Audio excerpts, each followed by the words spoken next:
almost 17 years. My basic training, my master's degree is in pedagogical studies, and in the University of Oulu we have an international teacher training program, which in structure is pretty similar to teacher training, except I've done my studies in English language, and then we have also some international components in our studies. So that's my basic studies, what I did. And I've never worked as a classroom teacher. I always worked as a special education teacher, but always with special needs students in a classroom. So we can work as special education teachers with our own special needs students, or then we cooperate with classroom teachers, subject teachers and so forth. But I have been always working in the special needs class. I've also done, so it's masters after masters, right? I've done also a certificate in guidance counseling, and then of course special education, and then special education teacher certificates. So I have 3 different kind of degrees. I'm really happy that I did the guidance counseling certificate, because now I can use elements of like socio-dynamic guidance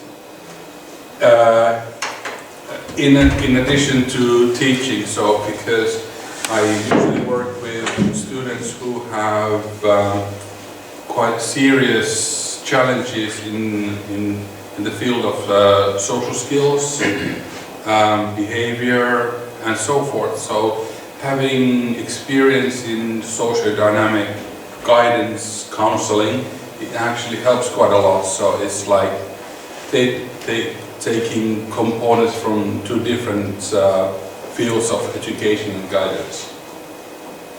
What I'm going to do is I'm going to talk about the Finnish education system. I'm going to focus on some elements that are, let's say, quite specific or at the core of Finnish education system.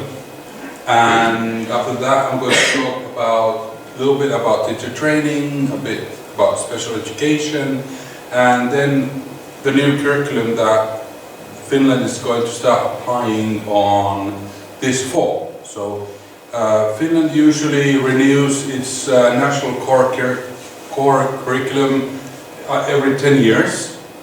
And we have been working with the new curriculum for the past about 2 or 3 years, and now it's pretty much ready.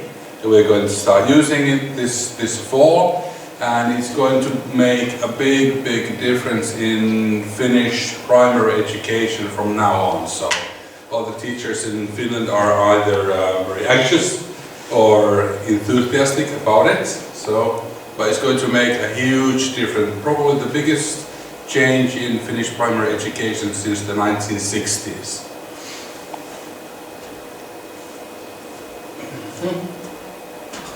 Okay, here we go. Alright, so one of the characteristics of Finnish education system is that we do not have parallel systems.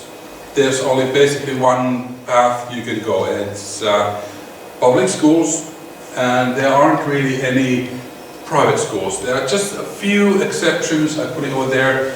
So we have some language schools and Christian schools that we would consider private schools. But except for these few schools that we have, all the educational facilities are public. We have some public schools that have a slightly different curriculum, and most common exception is the international baccalaureate curriculum, which is a very international curriculum. The IB schools are all around the world, and Finland has a few international baccalaureate schools, and the working language is English. But in other ways, all the schools follow the national core curriculum, and the way the educational system is designed, it is very uniform. Well, now I've been in Belgium for 2 days, and Wim has been teaching me a lot about the system. I've been going around the primary schools, kindergartens and so forth. And I think one of the major differences when you compare Belgium and Finland is that our children start school a lot later. So preschool starts the year a child turns 6. Before that they are in daycare. So they, of course, in daycare you learn how to wait for your turn, how to share and so forth, but there isn't really a curriculum, as to say. But in preschool it starts at age 6.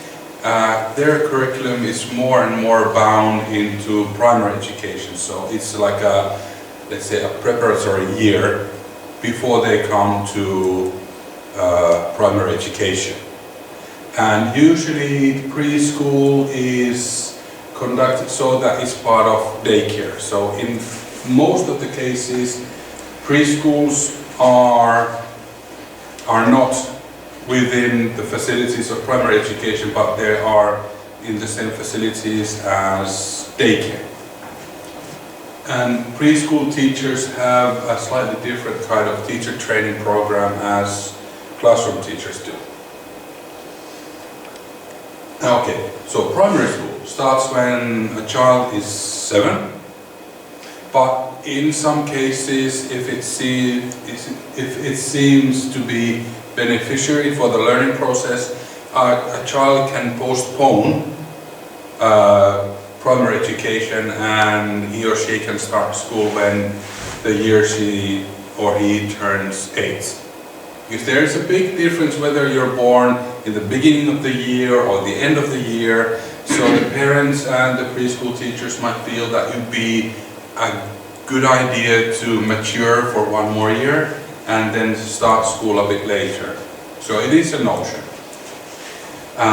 There are no tests between preschool and primary school, so we don't really test students if they are mature enough or knowledgeable enough or so forth. So the presumption is that after preschool they come to school at 7, but there is no regular testing, or you need to have a certain level of knowledge before you can start primary education.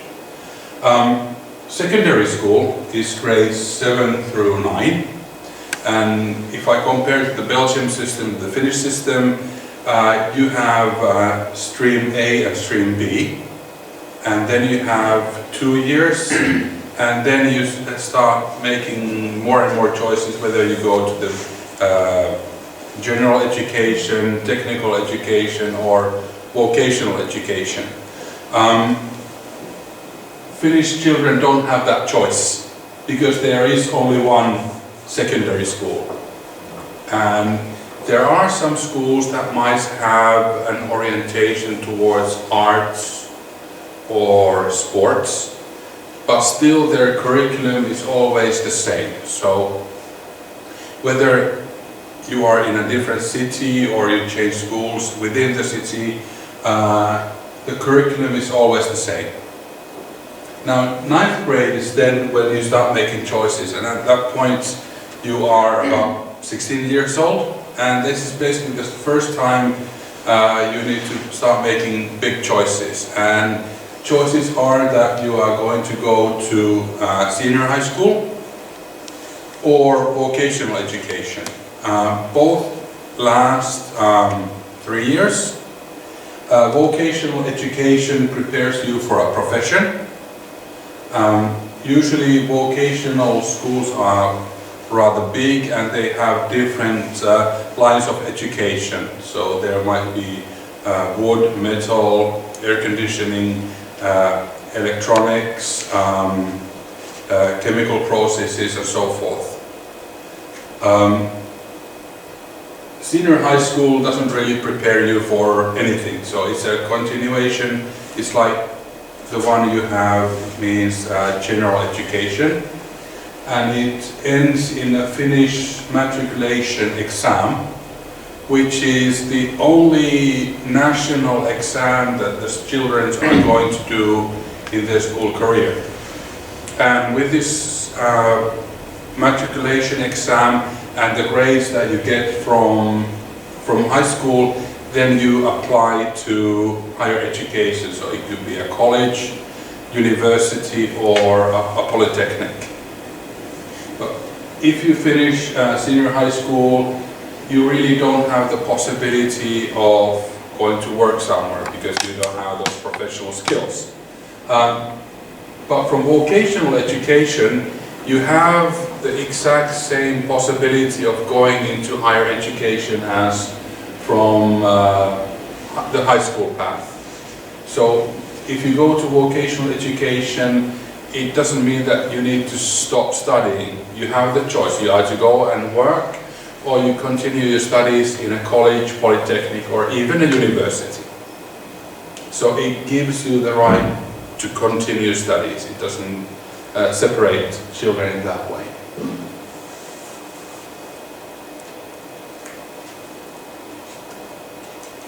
Okay, now another thing that I've learned in the past 2 days is that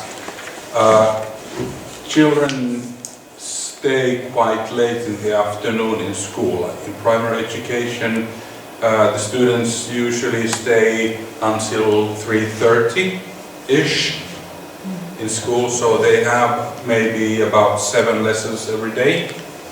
That is a big difference when you compare to Finland, because, for example, first graders in Finland on average spend about 20 hours, so 20 lessons. So they have about 4 lessons every day, and it is quite common that they finish the school day around noon. Now, of course, this creates a problem. The parents are going to be working about 40 hours or 38 or 36 hours per week. So the municipalities need to organize morning and afternoon clubs and daycare, because we don't want to send our 7 or 8-year-olds back home by themselves. So the municipalities have a responsibility to organize afternoon activities with the children. But in school, in lessons, first, second graders approximately 20 hours, and it goes in primary education, 5th graders 25, and the maximum I think is 27, 28. Because local governments, municipalities can affect the curriculum, they can also affect the number of hours, so there's some slight flexibility. So first graders might be 21 or 19, and 6th graders, so there's like 26, 27 hours. On average in secondary education, on average about 30 hours, so 6 lessons per day, but no more than 30.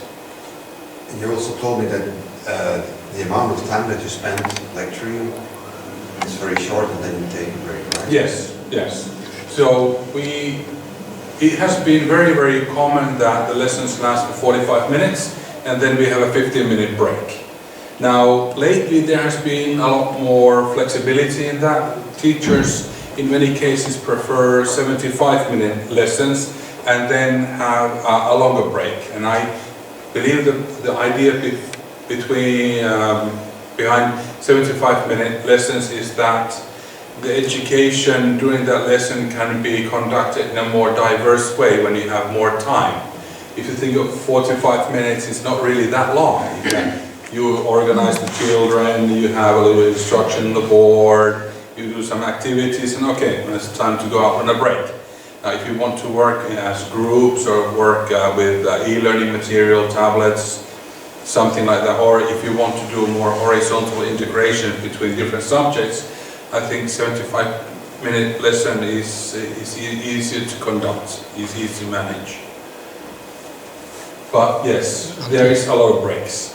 And in the afternoon, the teachers are free, or they organize clubs? No, teachers don't do the clubs. No. So they are free. Yes. In the afternoon. Yes. And do you have meetings or yes, we do have meetings. To Yeah, basically our work week is based on the amount that we teach, And in addition to these lessons, then we have a certain number of hours that we are obliged to do teamwork. And usually these teams are curriculum teams, like development teams, international relations, all kinds of things. But the truth is that Finnish teachers spend a lot more time in school than they get their salary for. So we tend to do also free work quite a lot.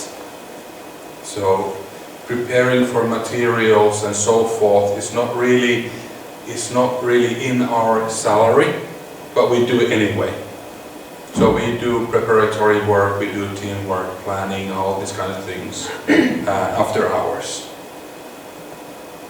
But our salary, our work day is defined by the schedule of our students.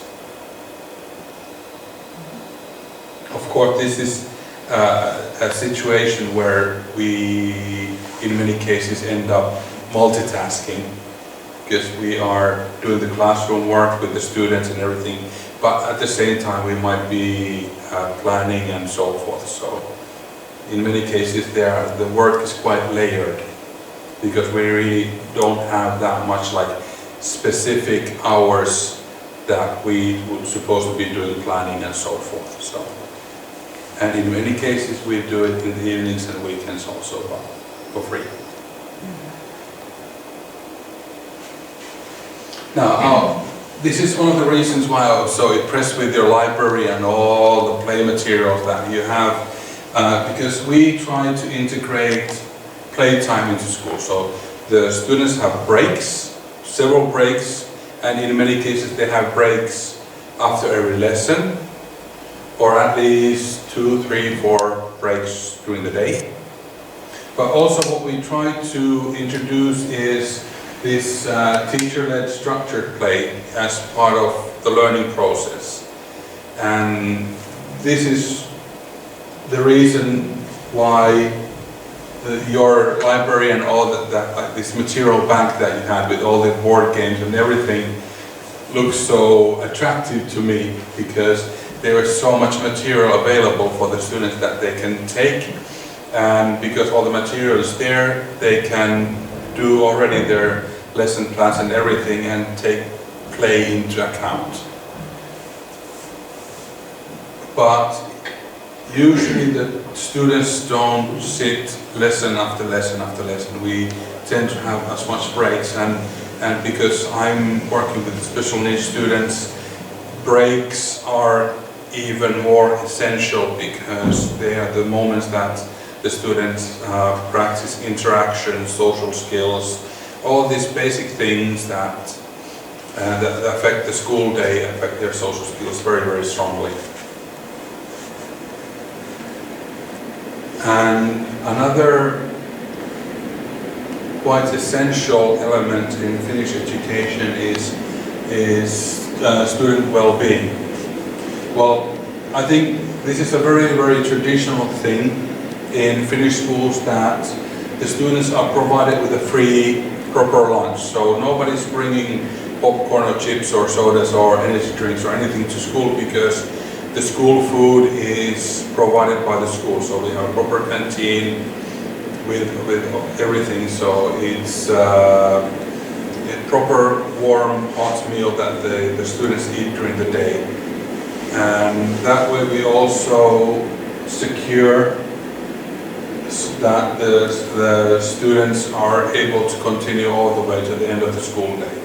So hopefully with this one we can prevent the fact that the students would be on a sugar rush, that they get a proper good meal.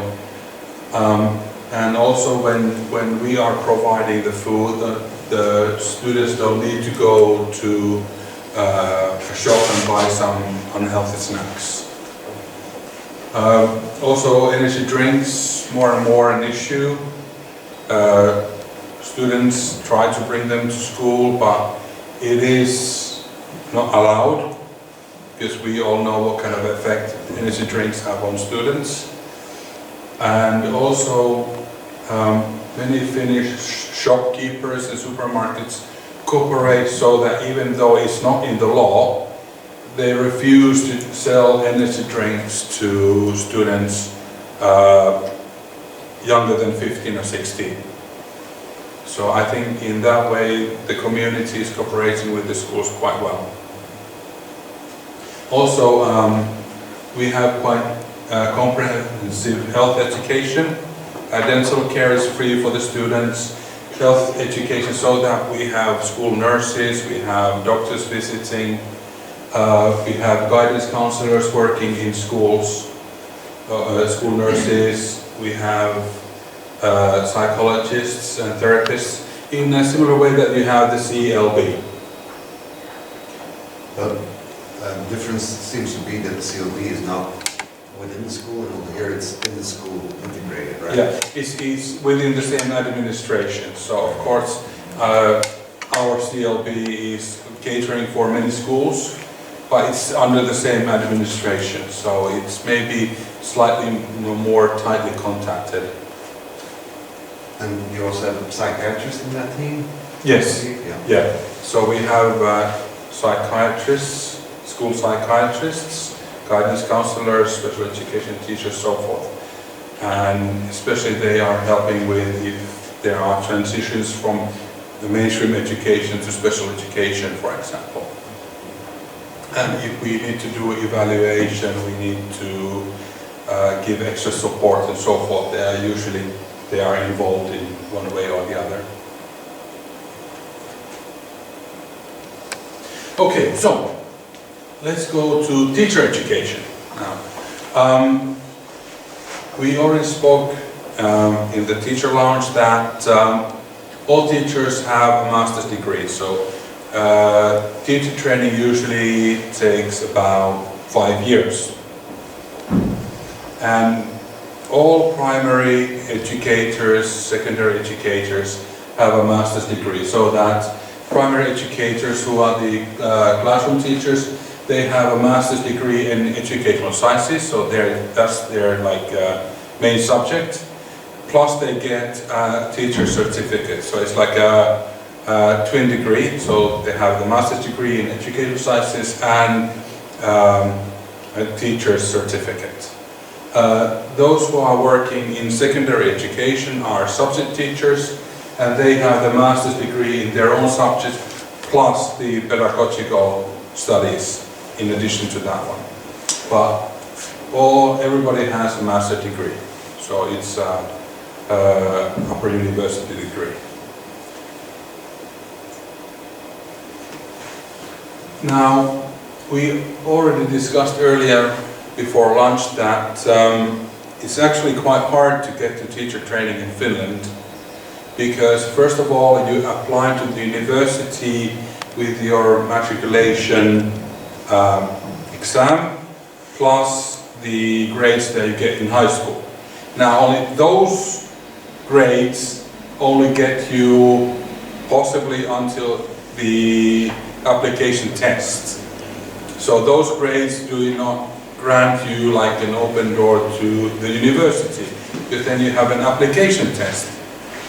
And then from the application test, then a certain percentage gets to the university studies.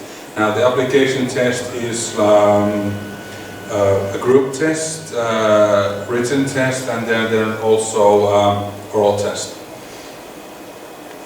And the percentage of those who apply to university who pass is as low as 10%. So it is actually quite hard to become a teacher. But usually those who apply and get to the teacher training program usually stay in that program and graduate. So in my opinion, there aren't that many dropouts from teacher training program. Usually everybody finishes. So the access to teacher training requires very good results in exams, and this in part creates a shift so that most of the students in the teacher training program are female, something between 70 to 75%. When I studied, it was 75%. So it's a female-oriented field. The truth is, in Finland, female students do better in school than men. And it's the truth. Belgium as well. Yeah, yeah. I admit. I mean, also, you mentioned that there is a problem getting good teachers for technical subjects. Yeah. I mean, if you are technically oriented, most likely you will go and study to become an engineer and not an engineering teacher. So many male students end up being in engineering, for example, rather than going into teacher training. But, sorry, Yeah. it's a problem too, that there are too many female education teachers. Has Belgium ever considered making quotas? A certain percentage of... Wat dat wil zeggen dat je een bepaald procent moet halen voor dat je... Well, we haven't considered that. Well, it has been considered, I think, but it's never been any further than that. But now they're thinking about a free test, which isn't binding, but that you will know, well, okay, if I start this, I'm probably going to make it, or I'm probably not going to make it. That's the idea.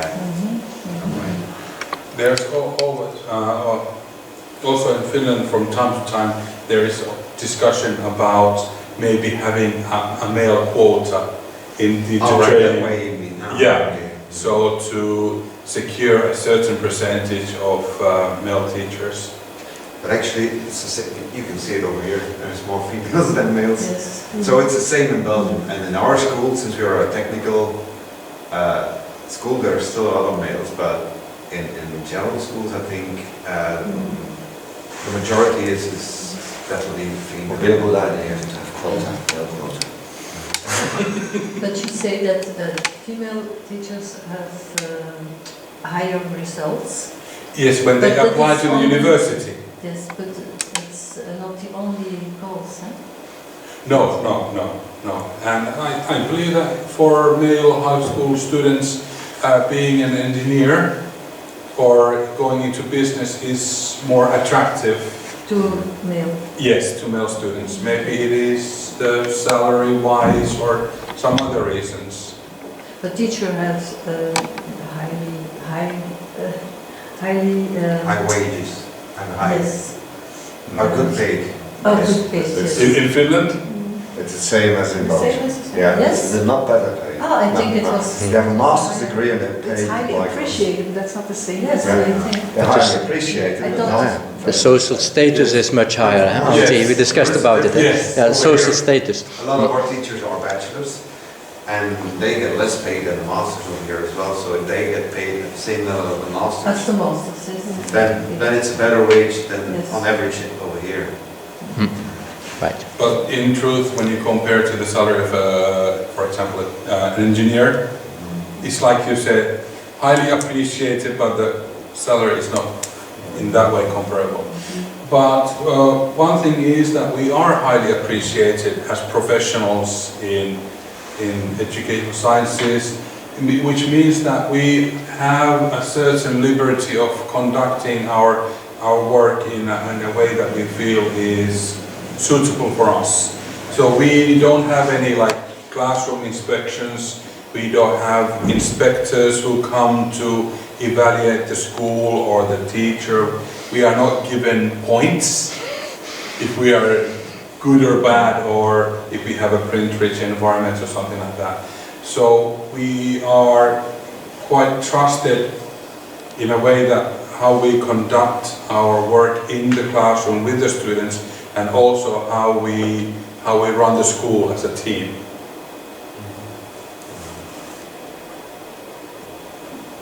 And also in Finland, 70% of the teachers are female.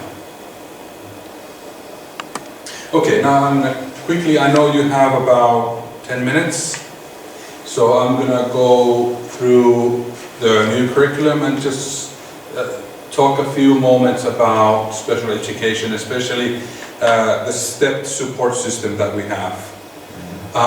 The new curriculum is coming this fall, and it's going to be a big change. So what we are trying to implement in schools more and more is a new approach to learning, especially active learning. And that's something I'm actually seeing in your school already. So it's about problem solving, it's about active learning, seeking knowledge, so that the teachers give a problem and set some kind of boundaries, and the students are actively searching for information that they can apply for that certain task or problem. And I was really impressed seeing how the students actively, independently conduct their work. It's really impressive. We are going to be working more with themed learning.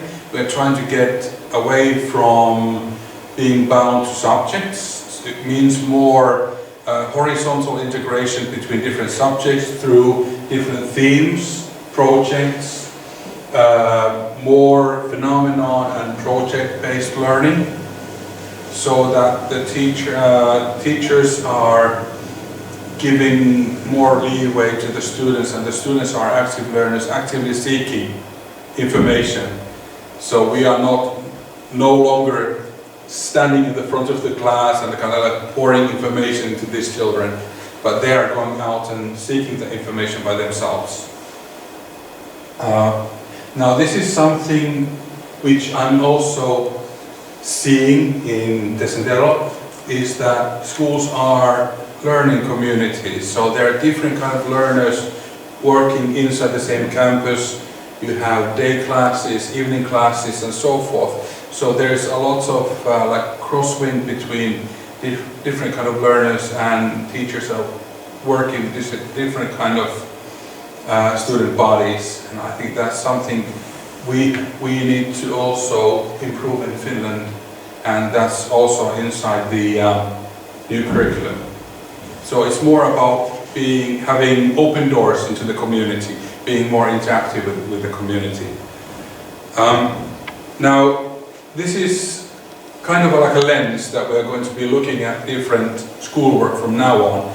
So we're going to have these transversal competencies.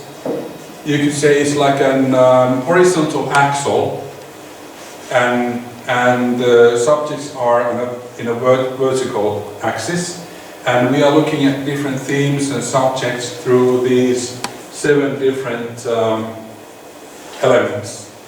And these have been chosen from many different themes, so that we are going to be putting a lot of effort into teaching these values, these core values or themes, from everyday work, from different subjects. So there are thinking skills, learning to learn, so it means like active learning, cultural knowledge, collaboration, expressing yourself, everyday life skills, which means that children are spending more and more time with social media and so forth.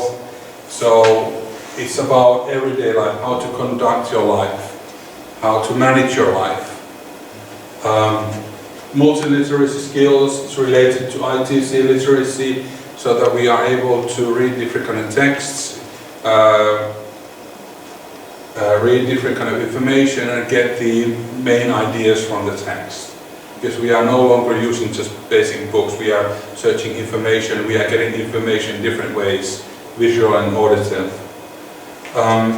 Entrepreneurial skills, which means that we need to encourage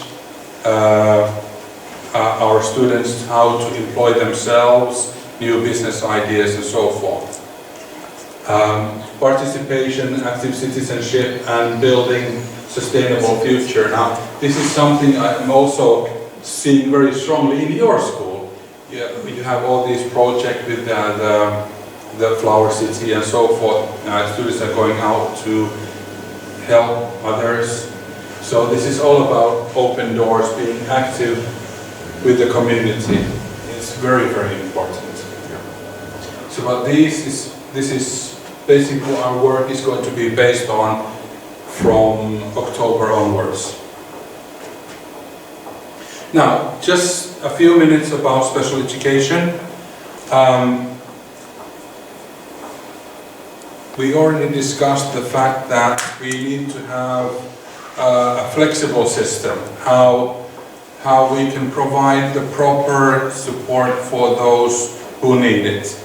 And because the world is not black and white, so you don't have mainstream and you don't have special education, special needs. You have all variety, shades of gray in between black and white. So we need to have a structured system that we can give the support that the student needs.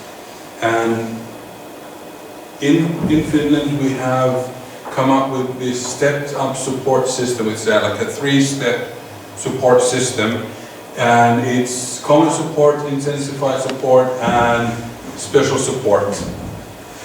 Which means that common support is the kind of support that you give the students in ordinary mainstream education. It can be counseling, it can be working with the school assistant.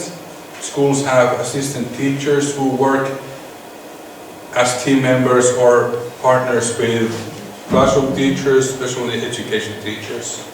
Flexible grouping, co-teaching with another teacher and so forth. And now if this common support doesn't provide enough help, then it's intensified support. And that can be part-time special education in a small group, but in their own school. So they can have a small group over there, they can spend some of the time or certain subjects, or it can be full-time small group teaching with a special education teacher, but in their own school. Now this is where I work. I work in special support. And now that usually means that the problems in learning, behavior, social, emotional skills and so forth are so severe that your impact on the learning community is so strong that you need to be in a special group, but in a mainstream school or in a special school. And I work in a special school, very small one, we have 60 students only, but they all require a very structured environment where they can operate and stay in school and be committed to their schoolwork. So they need a lot of adults and supporting faculty just to go from one lesson to another, day by day, week by week. And this is the most extreme form of support that the Finnish system can provide. And also in addition to, okay, 2 minutes. All right. In addition to special education teachers, we have a big multi-professional team who is in one way or the other cooperating with the student. And we always try to remember that the student is in the center of the work we do. We try to be as student-centered as possible. So the interaction is between a professional and the student, not talking over the child. Just adults among adults. Of course, that's sometimes necessary, but we try to be as focused as possible on the fact that the student is the reason we are working. So, special needs students have a multi-professional team around them. If it's in mainstream, then it's classroom teacher, special education teacher. We have guidance counselors, doctors, school nurses, therapists, school psychologists, and they are working together, meeting together to plan how we can support this child, and hopefully at some point when the student is in special needs teaching, at some point his or her skills are improved to a certain extent so that one can go back to their own school but being supported there. So integration and inclusion is something that we are working hard to gain.